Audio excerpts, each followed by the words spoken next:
विजय माल्या, ये नाम आप जब भी सुनते होंगे तो आपके मुंह से शायद जो पहला शब्द निकले वो होगा भगौड़ा। मीडिया विजय माल्या और नीरव मोदी को भगौड़ा कहती है। दरअसल आज विजय माल्या का जन्मदिन है, इसलिए बात आज विजय माल्या की हो रही है। क्या आप जानते हैं विजय माल्या को उनकी लग्जरी लाइफ स्टाइल के लिए किंग ऑफ गुड टाइम्स मतलब अच्छे समय का बादशाह कहा जाता था। अच्छे समय के बादशाह पर अचानक भगौड़ा होने का ठप्पा क्यों और कैसे लगा, आइए जानते हैं। मैं हूं आपके साथ शाज जमा, आप देख रहे हैं आधान हिंदी। तो चलिए शुरू करते हैं। दरअसल विजय माल्या के पिता विट्ठल माल्या कर्नाटक के बड़े उद्योगपति थे।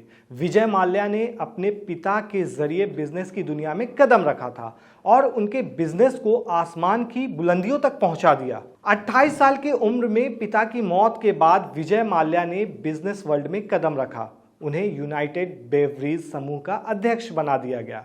यहां से माल्या की लाइफ ने नई उड़ान भरी और उनकी शराब कंपनी यूनाइटेड स्पिरिट्स एक समय पर दुनिया की दूसरी सबसे बड़ी शराब निर्माता कंपनी बन गई थी। हालांकि बाद में इस कंपनी को उन्होंने बेच दिया। उस जमाने में किंगफिशर बियर को कौन नहीं जानता था। ये वो दौर था जब विजय माल्या इतनी आलीशान जिंदगी जी रहे थे कि कोई ऐसी जिंदगी सपने में भी नहीं सोच सकता था। उस समय विजय माल्या के पास प्राइवेट जेट, बंगले, महंगी गाड़ियां, दुनिया भर में आलीशान बंगले और उनमें होने वाली सबसे शानदार पार्टियां और इन सब के बीच सुंदर लड़कियों से घिरे विजय माल्या। इन सब के बीच विजय माल्या को कई बार प्यार भी हुआ। 3 बार उन्होंने अपने प्यार को शादी में बदला। पहली शादी एयर इंडिया की पूर्व एयर होस्टेस समीरा तैयब जी से हुई। 1986 में वो एयर इंडिया की फ्लाइट से अमेरिका जा रहे थे। समीरा उस फ्लाइट में एयर होस्टेस थीं। दोनों की ये मुलाकात प्यार में बदल गई। समीरा हालांकि ज़्यादा उम्र की थीं, लेकिन दोनों ने जल्दी ही शादी कर ली। ये शादी 1 साल ही चल पाई। इस शादी से बेटे सिद्धार्थ का जन्म हुआ। वहीं वर्ष 1993 में विजय माल्या को मालूम हुआ कि उनके बचपन की प्यार रेखा का पति से तलाक हो गया है। उन्होंने तुरंत रेखा के सामने प्यार का इजहार करते हुए शादी का प्रस्ताव रख दिया। इसके बाद दोनों शादी के बंधन में बंध गए। रेखा की शादी इससे पहले प्रताप चोटियप्पा से हुई थी, जो कुर्ग में कॉफी के बड़े उत्पादक माने जाते थे। हालांकि इस शादी के बाद रेखा ने शाहिद महमूद से भी दूसरी शादी कर ली थी। फिर इन 2 शादियों से रेखा के पहले से 2 बच्चे कबीर और लैला हैं। शादी के बाद माल्या ने लैला को अपनी बेटी के तौर पर अडॉप्ट कर लिया। लैला का अब यूरोप में ठीक ठाक बिजनेस है। माल्या और रेखा की लिएना और तान्या नाम की अपनी 2 बेटियां हैं। माना जाता है कि विजय माल्या ने 63 साल की उम्र में फिर से लंदन में ही तीसरा ब्याह रचा लिया है। ये शादी उन्होंने कभी उनके किंगफिशर एयरलाइंस में एयर होस्टेस रही खूबसूरत पिंकी लालवानी से की है। करीब 2 साल पहले ये खबरें सुर्खियां में बनी थीं कि वो लंदन में इस खूबसूरत महिला के साथ रह रहे हैं। तो चलिए पिंकी लालवानी को भी जान लेते हैं। आईपीएल के दौरान पिंकी के साथ माल्या के साथ नज़दीकियां लगातार चर्चा में रहती थीं। उनकी दूसरी बीवी रेखा तो शायद ही कभी मैचों के दौरान नजर आती थीं, लेकिन पिंकी बेंगलुरु टीम के मैच के दौरान हर जगह विजय माल्या के साथ होती थीं।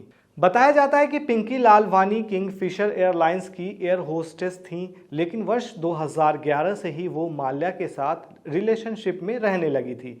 केवल आईपीएल ही क्यों, फार्मूला 1 रेस के दौरान भी वो लगातार विजय माल्या के साथ नजर आती रही हैं।